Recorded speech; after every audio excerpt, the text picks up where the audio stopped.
guys, welcome to my channel. कहानी भले ही पुरानी है, लेकिन उससे जो सिख मिलेगी उतनी ही महत्वपूर्ण और काम की है। एक गांव में एक मंदिर था। उस मंदिर में एक पंडित काफी सालों से सेवा कर रहा था।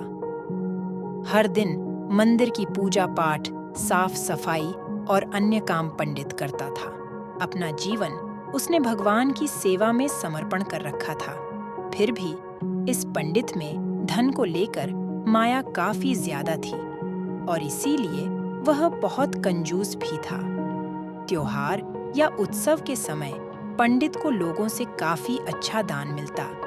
कई लोग उसे काफी सारा पैसा भी देकर जाते थे। पंडित ने सालों से उसे मिलने वाला पैसा सोना और चांदी एक पोटली में जमा कर रखा था।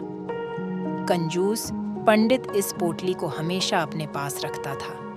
गांव के लोग कंजूस पंडित के स्वभाव को और उसके पास रखी धन की पोटली के बारे में अच्छे से जानते थे। एक बार इस गांव में एक चोर आया। लोगों से उसे किसी तरह पंडित की उस धन वाली पोटली के बारे में भी पता चल गया। चोर ने इस पोटली को चोरी करने का मन बनाया। उसने पंडित पर कई दिनों तक नजर रखी, लेकिन उसे एक भी मौका उस पोटली को चुराने का नहीं मिला, क्योंकि पंडित एक पल के लिए भी उस पोटली को अपने से जुदा नहीं करता था।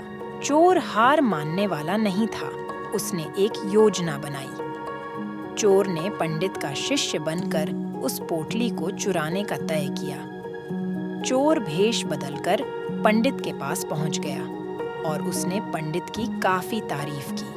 चोर ने पंडित के तारीफों के पुल बांधते हुए उसे कहा कि वह भी पंडित की तरह ही ज्ञानी और समझदार बनना चाहता है। उनके साथ रहकर पूजा पाठ और मंदिर के बाकी काम सीखना चाहता है।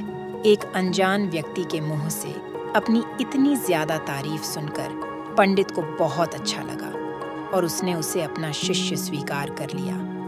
अब वह चोर पंडित के साथ ही रहने लगा। वह पंडित जहां भी जाता, वह चोर भी उसके साथ जाता। पंडित का भरोसा जीतने के लिए चोर अब उसके अन्य निजी काम भी करने लगा, जैसे पंडित के कपड़े धोने, उसके लिए खाने का इंतजाम करना। धीरे धीरे पंडित को उस चोर पर काफी ज्यादा भरोसा हो गया। एक दिन पंडित और चोर किसी दूसरे गांव जा रहे थे। वहां रास्ते में एक नदी के पास भी लोग ठहरे। पंडित को नदी के पानी में नहाने की इच्छा हुई। पंडित ने अपने धन की पोटली चोर के पास रखते हुए उसे कहा कि मैं नदी में नहाने जा रहा हूं। चोर इतने दिनों से इसी मौके की तलाश में था। पंडित जैसे ही नदी के पानी में नहाने के लिए गया, चोर उसकी धन की पोटली लेकर वहां से भाग गया। इस कहानी से हमें यह सीख मिलती है कि हमें विश्वास करना चाहिए। विश्वास से ही दुनिया चलती है, लेकिन हमें किस पर विश्वास करना चाहिए, यह बहुत महत्वपूर्ण बात है।